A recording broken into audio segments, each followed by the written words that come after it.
India की safety national security मजाक बन के रह गया।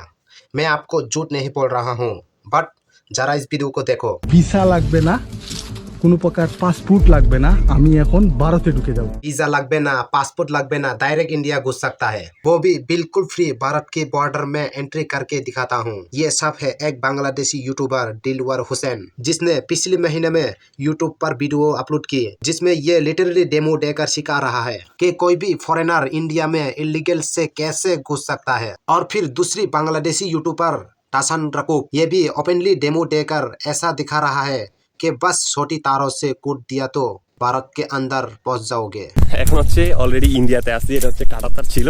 और फिर आगे छोटा सा जंगल पार करना है, जहाँ कोई बीएसएफ की पोस्ट भी नहीं है। मतलब गारंटी है कि आपको कोई भी पकड़ेगा भी नहीं। लोकल लोगों की तरह से ऊपर आई लोगों को देखकर अनदेखा कर देती है। और इंडिया आकर आपको इजीली एक इंडियन बाइक रैंक पर मिल जाएंगे।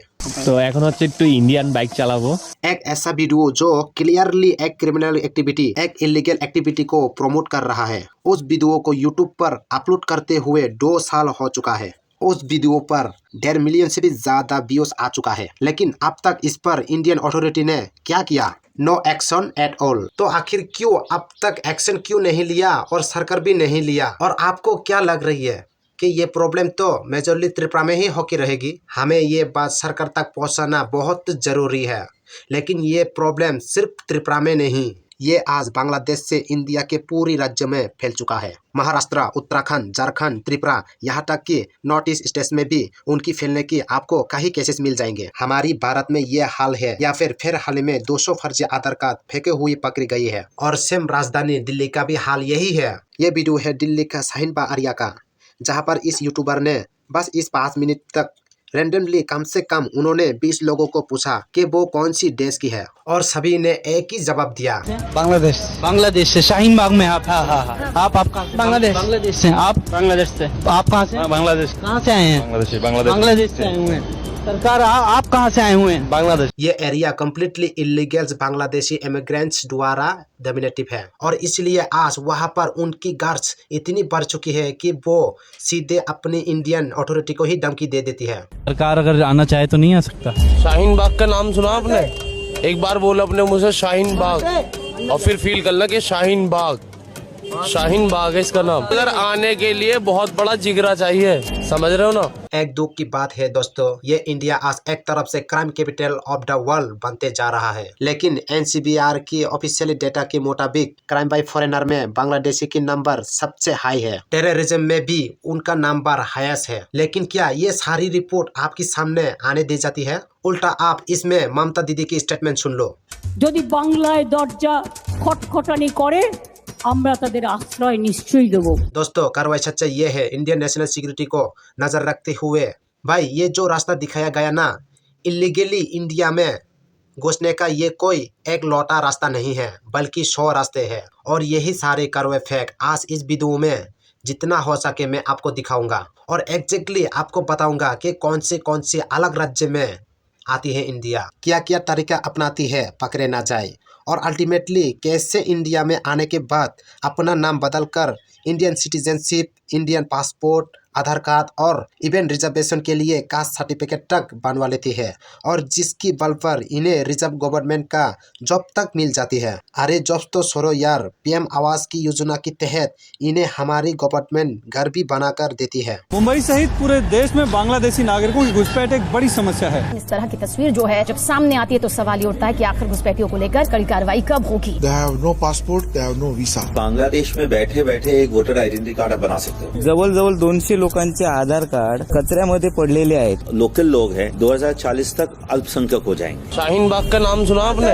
एक बार बोला अपने मुझे शाहीन बाग। आने के लिए बहुत बड़ा जिगरा चाहिए। Minister Mamata Banerjee, who on the wake of the protest in Bangladesh, says that the doors are open in Bengal for the refugees coming from Bangladesh. वही ममता बनर्जी 13 साल पहले बांग्लादेशी घुसपैठ के मुद्दे पर लोकसभा से इस्तीफा तक दे चुकी हैं।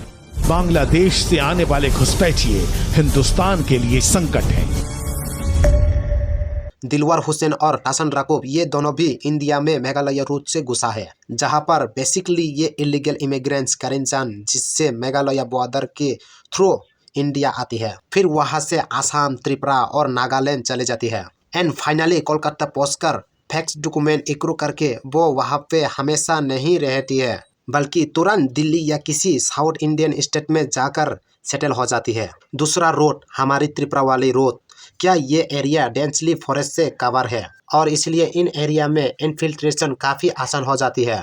इनफैक्ट अभी महीना के बाद है 12 जुलाई को ही 10 इलीगल बांग्लादेशीज अरेस्ट हुए थे और जब उनको पुलिस ने पकड़कर इंट्रोगेट किया तो पता चला कि त्रिपुरा की सोनामुरा इलाके में कुछ ऐसे एजेंट्स हैं जो 2,500 रुपये में इन इलीगल इमिग्रेंट्स को ऊनकोटी डिस्ट्रिक्ट से डायरेक्ट इंडिया में एंटर कर रहा है और ये इन्फिल्ट्रेशन हर हफ्ता के बाद है। इनफैक्ट जिस 12 जुलाई की केसेस को मैंने अभी बताया, ठीक उसी साल सेम रूट से 6 दिन पहले यानी कि 6 जुलाई को वहां से एंट्री करते हुए 25 म्यांमार के इलीगल इमिग्रेंट्स रोहिंग्यास को भी पकड़ा गया। आप म्यांमार और बांग्लादेश की बॉर्डरिंग स्टेट्स को तो शुरू बांग्लादेश से कई किलोमीटर दूर झारखंड तक सेफ नहीं है, वहाँ पे तो अलग ही गेम चल रही है। एक्चुअली आज वहाँ की डेमोग्राफी इस हद तक बदल चुकी है कि अगर आप झारखंड की कई महिलाओं सरपंच और एमएलए को देखोगे ना, कई महिलाओं के हस्बैंड यही इलीगल बांग्लादेशी इमिग्रेंट्स है। आदिवासी लड़कियों को जबरदस्ती धर्मांतरण करके या शादी के माध्यम से जो बांग्लादेशी घुसपैठिए हैं वो जमीन भी हड़प रहे हैं,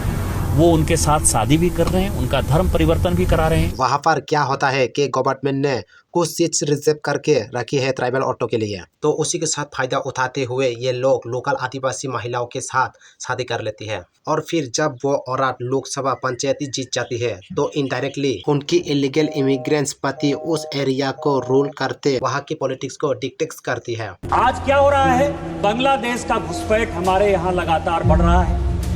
जो आदिवासी महिलाएं हैं उनके साथ बांग्लादेशी घुसपैठिए शादी कर रही है। हिंदू और मुसलमान का सवाल नहीं है। हमारे यहाँ जो लोकसभा का चुनाव लड़ती है महिला, आदिवासी कोटे से लड़ती हैं, उनके पति मुसलमान हैं। खुद झारखंड की पीएम ने पार्लियामेंट में ये बताया कि उनकी वहां पर इलीगल माइग्रेशन के नंबर लगातार रहा है। सेम स्टेटमेंट था झारखंड की फर्स्ट सीएम बाबुल मारांडी जी। अब अगला इलीगल इमिग्रेंट्स का रास्ता ये लोग जो अपने रही है वो है टूरिस्ट रोड। हाल ही में केसेस देखा गया था एक रफीकुल नाम की बंदे का, जो कि एक इलीगल बांग्लादेशी रोहिंग्या इमिग्रेंट्स था। रफीकुल ने खुद एक्सेप्ट किया कि वो बंगाल में आया तो टूरिस्ट वीजा लेकर, लेकिन फिर वीजा खत्म होने के बाद वो इंडिया में ही काम करने लग गया। उसे 2 महीने के बाद आधार कार्ड भी कर लिया और आज वो इंडियन सिटीजनशिप भी बन चुका है। অরিজিনাল নাম রফিকুল।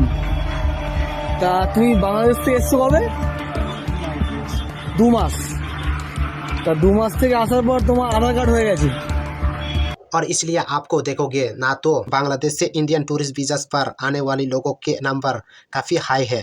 पिछले कुछ 8 महीने ही 10 लाख बांग्लादेशी इंडिया में टूरिस्ट वीजा लेकर आई और जरा सोच तो इसमें से कितने ही लोग गए होंगे। काफी लोग तो ऐसा भी है जो फेक इंडियन सर्टिफिकेट बनवा लेती है जिसमें उसका नाम ही बदल जाता है। जैसे मीनार सरहद की केसेस देख लो, जिसने वेस्ट बंगाल एजेंट के थ्रू अपना नाम बदलकर शुभ दास रख दिया और वो रातों रात बन गया इंडियन। किसी को उसका नाम देखकर एक भी डाउट नहीं होंगे कि वो बांग्लादेशी इमिग्रेंट्स है। अब नेक्स्ट बात करती है नेपाल रोड की। यहाँ से तो लोग महाकाली रिवर जो कि इंडिया और नेपाल की नेशनल बॉर्डर की काम करती है, उस पे ये इलीगल इमिग्रेंट्स मस्त एकदम एडवेंचर फोर्स खेलकर इंडिया आ रही है। नदी की दोनों एड्जेस पे ये लोग रूपी बना के आ जाती है, जिसको वहाँ पर लोकल लैंग्वेज में ट्विन कहा जाता है। फिर नेपाल से आने वाली दूसरी रूट भी था जिसके बारे में किसी को नहीं पता था।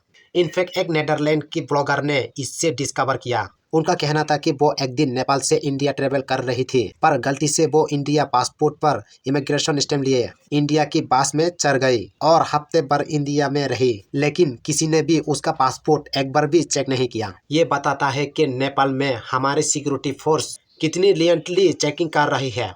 कोई भी बिंदास मुंह उठाकर बस पकड़कर अंदर आ सकती है और ये हमारी इंडियन लोग किसी को भी पता भी नहीं। इनफैक्ट हमें एक फॉरेनर आके बता रही है happening is that amongst these Nepali Muslims you also have Rohingyas and Bangladeshi। दोस्तों आप जरा सोच लो, ये सारी रूट जो मैंने आपको बताया तो हमें पता है पब्लिकली अवेलेबल है, ना जाने और कितनी है लॉफुल होंगे हमारी बॉर्डर सिक्योरिटी में, जिसका इस्तेमाल करके ये लोग हजारों की तरह इंडिया में आ रही है और हमारी देश की पूरी डेमोग्राफी को ही चेंज कर रही है, देश की पॉलिटिक्स को ही चेंज कर रही है। और सबसे इम्पोर्टेंट बात, ये लोग इंडियंस का हक ही छीन रही है। इसमें इंडिया में रहने वाली हिंदू, मुस्लिम, क्रिश्चियन, सिख सब शामिल है। सबको ये चीज भुगतना पड़ रही है। कहीं सारी इलीगल इमिग्रेंट्स का एजुकेशन, जॉब्स और घर तक हमारी टैक्सेस पैसे से फाउंड हो रही है। अरे भाई लोग सोच के देखो, आज इंडिया में ऐसी कंडीशन है कि एक आम इंसान को 22 से 25 साल तक रगड़ने के बाद तो बड़ी मुश्किल से एक नौकरी लगती है। उसमें तो गवर्नमेंट नौकरी तो भूल ही जाओ, सैलरी से भी 15 से 25% तक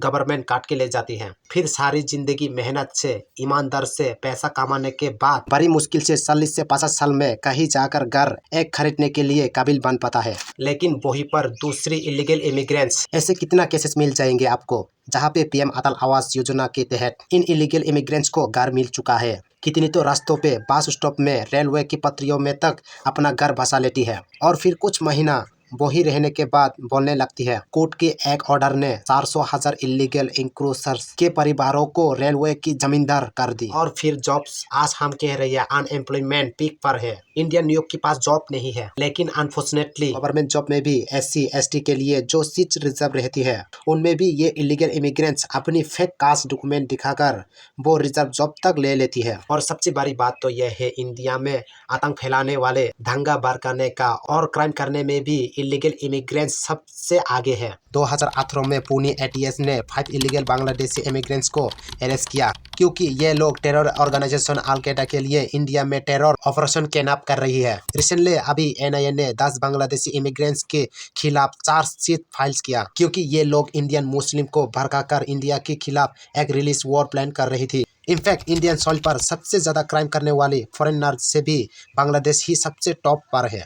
और फिर आप हर मेजर प्रोटेस्ट देख लो, इसी दिल्ली का anti-CAA प्रोटेस्ट, इसमें जो वायलेंस के लिए पकड़ी गई थी वो कौन है? इलीगल बांग्लादेशी थी। उन्होंने anti-CAA प्रोटेस्ट के नाम पर शाहीन बाग को 101 दिन के लिए ब्लॉक करके रख दिया था। फिर नो वायलेंस को ले लो, उसमें भी राइज करवाने वाली मेजोरिटी इलीगल इमिग्रेंट्स थी। इसके अलावा काफी सारी क्राइम में भी उनका नाम रहता है, जैसे जंग रेप केस हो गई है, उसमें भी कई रेपिस्ट छोटी बच्चियों की, ह्यूमन ट्रैफिकिंग और इलीगल ड्रग्स स्मगलिंग के केसेस भी आपको सारी मिल जाएंगे जिनमें उनका नाम बार बार आता है। लेकिन हमारे देश क्या एक्शन ले रही है? सेंट्रल गवर्नमेंट और स्टेट गवर्नमेंट तो अपनी वोट बैंक की पॉलिटिक्स में लगी है। इनफैक्ट बीजेपी नेता मैन्युफैक्चर में तक इस इशू को हाईलाइट किया था, लेकिन उसकी बात भी इस पर कोई ठोस एक्शन होते हुए एक बार भी नहीं देखा। आप जरा सोचो कितना भी मुश्किल हो सकता है हमारे लिए हमारे देश की बॉर्डर को फुल प्रूफ बनाना। पैसेज ऑप्टिकल कहीं शायद यहाँ पर आ रही है। स्टेट गवर्नमेंट तो जानबूझकर इस बारी लूफुल को खुला रहना देना चाहती है। इन माइग्रेंट्स को यहाँ पर बुलाकर उनकी फर्जी डॉक्यूमेंट बनाने में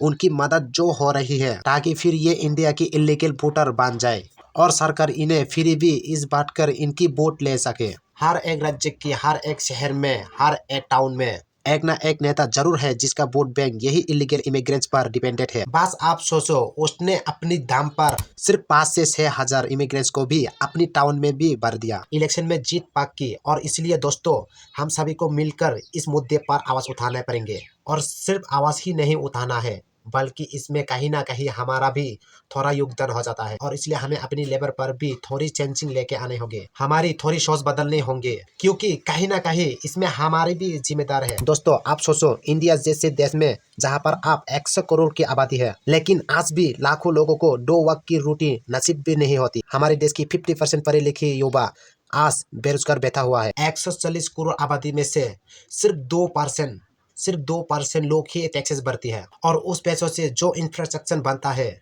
उसकी हालत ऐसा है। हर दूसरे दिन रिपोर्ट आ रही है कि शहर में पानी की किल्लत है, सिर्फ 2 घंटे बिजली आती है, और गवर्नमेंट हॉस्पिटल में इलाज करवाने हैं तो इतनी भारी लाइन लगती है कि पेशेंट का नंबर आने से पहले ही जान चली जाती है। सबसे पहले तो आप खुद सोचो, क्या हम इंडियन देश किसी दूसरी देश की बोझ उठाना फोर्स कर सकता है? इंडिया के जितने भी रिसोर्स है उस पर सबसे पहले हाथ हमेशा इंडियंस का ही होना चाहिए। लेकिन आपने कहीं ये देखा होगा, क्योंकि इमिग्रेंट्स अक्सर कम पैसों से भी काम करने के लिए तैयार हो जाती है, और इसीलिए हम खुद 2 पैसों की लालच में इंडिया की किसी लोकल को नहीं बल्कि इन्हें जॉब भी दे देती है। फिर इन्हें इंडिया में घुसने के लिए तो हम इंडिया ही मदद कर रही है। हम में से कुछ लोग दो पैसा कमाने के लालच में इनकी फर्जी आधार और रिजर्वेशन सर्टिफिकेट बनवाकर इन्हें जॉब्स घर दिला देती है। मतलब एस इंडियंस की रिस्पॉन्सिबिलिटी हमारे देश के प्रति नहीं है, 1 से 2000 के लिए हमारे देश को बेच रही है। और ऐसा बिल्कुल नहीं समझना, ये मेरा मकसद नहीं है। हमारे देश में किसी बाहर की लोग अलाउ नहीं है, बिल्कुल अलाउ नहीं है। या फिर ज़्यादातर बांग्लादेशी और म्यांमार के रोहिंग्यास मुस्लिम माइनॉरिटी है तो ये वीडियो उनके खिलाफ है। ऐसा बिल्कुल भी नहीं। हमारे देश की सबसे बड़ी खूबी है हमारे कल्चर हमेशा ओपन ही रहा है। हर एक फॉरेनर, चाहे नेपाली हो, बांग्लादेशी हो या इवन पाकिस्तान हो, वो वेलकम है। अगर वो इलीगल सिस्टम को फॉलो करके इंडिया आता है तो यहाँ पर उसका स्वागत है। लेकिन आप इलीगल आ रही है, देश की संविधान को इज्जत नहीं कर रही है, इस देश की हक छीन रही हो और जो देश आपको पनाह दे रही हो उसी देश के खिलाफ साजिश कर रही है या फिर दंगा फैल रही हो, आतंकी फैल रही हो। लेकिन मेरे हिसाब से हर इंडिया को फर्ज होना चाहिए, चाहे वो हिंदू हो, मुस्लिम हो, क्रिश्चियन हो, सिख हो, नो मैटर आपकी धर्म क्या है, आपकी रिलीजन क्या है। क्योंकि में ये इलीगल इमिग्रेंट्स इंडिया के वो रिसोर्स यूज कर रही है जो अपॉर्चुनिटी छीन रही हो, जिस पर हक हमारी इंडिया का हक है। फिर चाहे वो किसी भी धर्म हो। और इसलिए ये मुद्दा इतना इम्पोर्टेंट है, इसलिए हम सबको इंडियंस बनकर हम सबको आना होगा और इस मुद्दे पर आप लोगों को आवाज उठाने होंगे, वरना ये प्रॉब्लम हमारे देश को अंदर से खोखला करते रहेंगे।